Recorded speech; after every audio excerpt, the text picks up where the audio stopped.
नमस्कार दोस्तों, मैं प्रियंका राजावत सिद्धि शॉर्ट एंड अकेडमी में आपका हार्दिक स्वागत करती हूँ। सबसे पहले तो आप सभी को होली की हार्दिक शुभकामनाएं। आज की डिक्टेशन हमारी 120 शब्द प्रति मिनट की गति से होने वाली है। डिक्टेशन हमारी तकरीबन 7 से 8 मिनट के अंतराल की होने वाली है। तो आप सभी अपने पेन कॉपी रेडी रखें। डिक्टेशन हम स्टार्ट करेंगे 5 सेकंड बाद।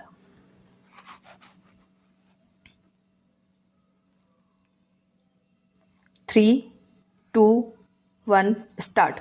उपसभापति महोदय, राष्ट्रपति के अभिभाषण पर 3 दिन तक बहस हुई। अनेक माननीय सदस्यों ने इसमें भाग लेते हुए प्रस्ताव का समर्थन किया, उपयोगी सुझाव दिए। इसके लिए मैं उनकी आभारी हूँ। मुझे प्रसन्नता है कि कई सदस्यों को इस अभिभाषण में एक महान नवीकरण की शुरुआत की झलक मिली। नई पीढ़ी ने जो ताज़ा स्वीकृति प्रदान की है, उससे बल और विश्वास ग्रहण करके अब हम एक नई शुरुआत के द्वार पर हैं। हमारी जनता ने सिद्ध कर दिया है कि घर और बाहर के निराशावादियों की अंधकारमयी अटकलबाजियां कपटी भविष्यवक्ताओं की अस्पष्ट आवाज़ मात्र रही है। मैं यह तुरंत स्पष्ट कर देना चाहूँगी कि मैं मतदाताओं के विपुल समर्थन को एक उपलब्धि न मानकर एक अवसर ही मानती हूँ। राष्ट्रपति के अभिभाषण में उन कुछ कदमों का जिक्र किया गया है जिनसे सरकार इस अवसर पर लाभ उठाना चाहती है। इन तथा अन्य अनेक उपायों को व्यवहारिक कार्यक्रमों में बदलना होगा।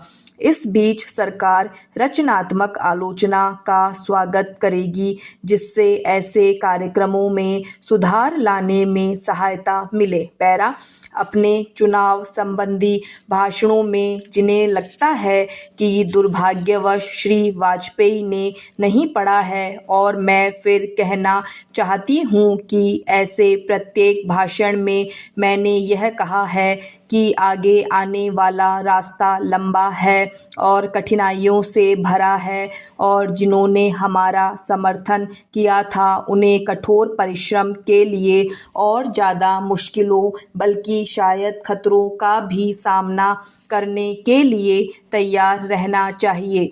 मैंने माननीय सदस्यों के भाषणों को गौर से सुना है, लेकिन लगता है कि प्रीवी पर्स परित्याग की अपेक्षा आँखों से 2 आंसू का परित्याग ज़्यादा आसान काम है। मैं उन्हें और सदन को आश्वासन देना चाहती हूँ कि सामंतवाद के ये अवशेष अब ज़्यादा दिन तक नहीं बने रह सकेंगे। मैं वायु प्रदूषण, जन प्रदूषण और मिट्टी के प्रदूषण को रोकने तथा अपने चतुर्दिक प्राकृतिक संतुलन स्थापित करने की जरूरत की पुष्टि का स्वागत करती हूँ। पाश्चात्य विश्व में पर्यावरण शब्द के प्रचलन के बहुत पहले से ही मैं उसके बारे में गहरी दिलचस्पी लेती रही हूँ। कुछ सदस्यों की इस शिकायत को गंभीरता से नहीं लिया जाना चाहिए कि आकाशवाणी और दूरदर्शन का इस्तेमाल दलगत कार्यों के लिए किया गया। मैंने आकाशवाणी से केवल एक भाषण प्रसारित किया था जो लोकसभा को भंग करने की घोषणा से संबंधित था। निर्वाचन आयोग संबंधी शिकायतों का उत्तर मेरे सहयोगी कानून और न्याय मंत्री पहले ही दे चुके हैं। पैरा, यह स्वाभाविक था कि ऐसी बहस में गरीबी के बारे में काफ़ी कुछ कहा जाए। हमारे यहाँ गरीबी बहुत समय से है। मैं उसके प्रति आज ही सचेत नहीं हुई हूँ, जैसा कि विपक्ष के कुछ सदस्य समय समय पर कहते रहते हैं। अगर मुझे कुछ झिझक तथा अत्यंत विनम्रता के साथ कहने की अनुमति आप दें, तो मेरा यह कहना है कि इसी चेतना और चिंता से प्रेरित होकर मेरे परिवार ने अपनी अधिकांश संपत्ति का त्याग किया। पैरा, उपसभापति महोदय, स्वाधीनता के बाद बहुत कुछ उपलब्धियां प्राप्त हुई है। इसमें कोई संदेह नहीं कि आज बहुत से लोगों के पास पहनने के लिए अधिक अच्छे वस्त्र और खाने के लिए बेहतर वस्तुएं हैं। हम किसी भी क्षेत्र में गरीबी का आकलन कैसे करते हैं? हमें उसका आकलन उस क्षेत्र में पाई जाने वाली पहले की परिस्थितियों की तुलना में करना चाहिए।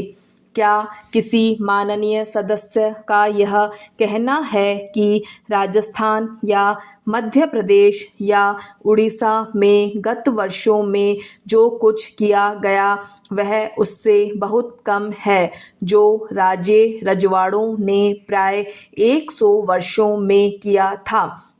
फिर भी तथ्य यह है कि गरीबी अभी भी पाई जाती है और बहुत बड़ी संख्या में लोगों के पास मूल ज़रूरत की चीज़ें ही नहीं है।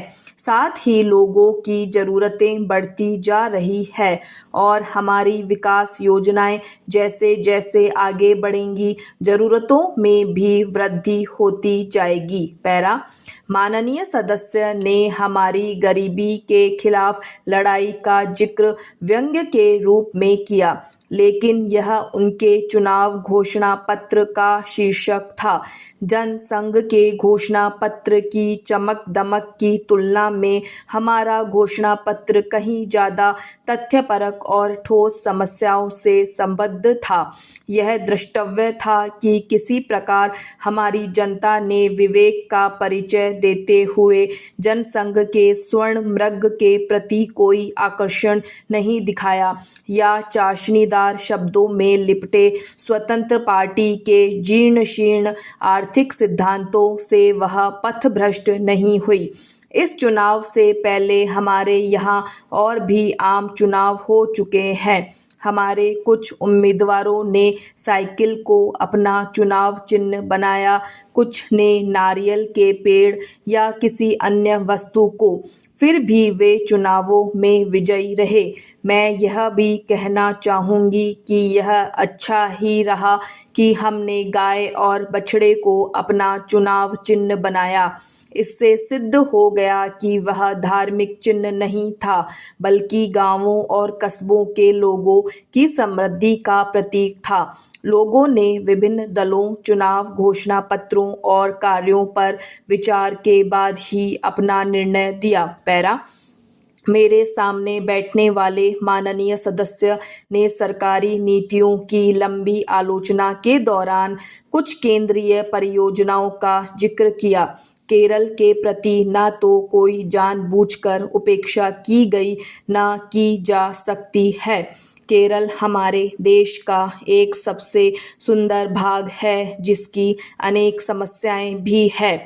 यह सही है कि सूक्ष्म उपकरण तथा फोटो रसायन के कारखाने जिन्हें हम वहां लगाने का विचार कर रहे थे स्थापित नहीं हुए हैं, लेकिन इसका कारण था कि पुनर्विचार करने पर यह पाया गया कि इन कारखानों के उत्पादनों की मांग पर्याप्त नहीं थी। सरकार को औद्योगिक तथा अन्य कार्यक्रमों की लगातार पुनर्समीक्षा करते रहना होता है और उन्हें नई परिस्थितियों के अनुकूल बनाना होता है। एक सदस्य ने एकाधिकारी वाणिज्य गृहों और उनमें से कुछ को नए लाइसेंस दिए जाने की चर्चा की। डिक्टेशन समाप्त। तो दोस्तों, ये डिक्टेशन 120 शब्द प्रति मिनट की गति से थी। अगर आपको डिक्टेशन पसंद आई हो तो चैनल को लाइक, सब्सक्राइब जरूर करें और बेल आइकन दबाना ना भूलें। धन्यवाद।